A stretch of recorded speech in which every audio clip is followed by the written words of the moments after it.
agreement on delegate representation. It's a smart move by Joe Biden. He will voluntarily appoint Bernie Sanders supporters to delegate slots that he didn't need to do. Right off the bat, it's just an interesting and important contrast. How much more respect the Biden campaign is showing for Bernie supporters than Hillary Clinton ever did. And I think Hillary is politically to the left of Joe Biden, but Biden's campaign is treating Bernie's campaign so much better, and we've seen that already. So they have agreed that Sanders can keep the delegates he has earned, as well as voluntarily appointing Sanders supporters to hundreds of delegate slots Sanders lost by dropping out of the race. He lost a bunch of delegates when he dropped out, the ones that were awarded statewide, while he got to keep the ones that were awarded by congressional or legislative district. It's kind of the weird arcane rules of the DNC. Those went back to Biden, and he could then influence how they were filled. But Biden is now agreeing to allow Bernie Sanders to hold on to a lot of those, and that Biden is going to let Sanders supporters fill those delegate slots. Additionally, the joint statement put together by the Bernie and Biden campaigns acknowledges that the New York Board of Elections won't hold a presidential primary, but if delegates remain up for grabs, the campaigns are committed to working together, this is a quote, to ensure representation for Senator Sanders in the New York delegation. This is also Bernie Sanders can basically reach the 25% delegate threshold and have a seat at the table when it comes to making decisions for the DNC platform. The agreement ensures committee slots will be filled by Biden and Sanders fans. This is from NBC reporters tweeting this out. Based on the candidates' respective statewide results, regardless of loss of delegates under the rules that I listed to you guys before.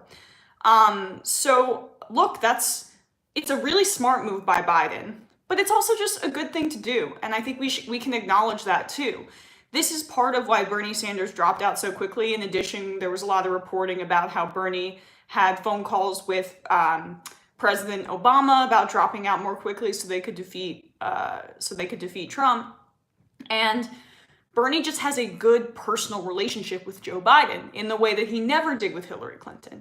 And I think this is evident in the way that the Biden campaign is responding to this. Secondly, I also think it's encouraging in a very small way that the Biden campaign thinks they need the Sanders supporters, where Hillary Clinton didn't behave in that way at all, and we all saw the results. But again, this is part of why Bernie dropped out so quickly. He had a sense that Biden would respond in this manner, and it's also why Bernie isn't speaking out about Tara Reade.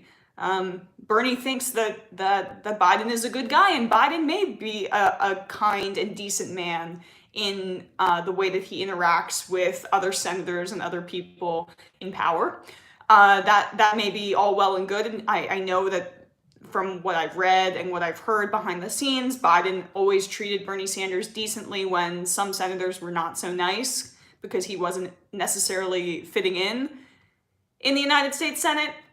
Bernie, though, Biden can still be a good guy in those ways and could have still done this. We just need to talk it out. Biden needs to acknowledge it instead of hiding and putting his female surrogates out there and denying. He could have made this horrific mistake in the past and perhaps learned from it. This is how we're all airing this out. And people are complex. He could have this sexual predator aspect to him. He could have done some really terrible things to women in the past and still be a better choice than Trump.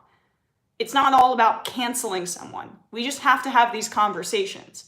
So it's encouraging that the Biden campaign is behaving in this way, and I understand that politicians, you either get fully behind a candidate or you are, not endorsing them whatsoever.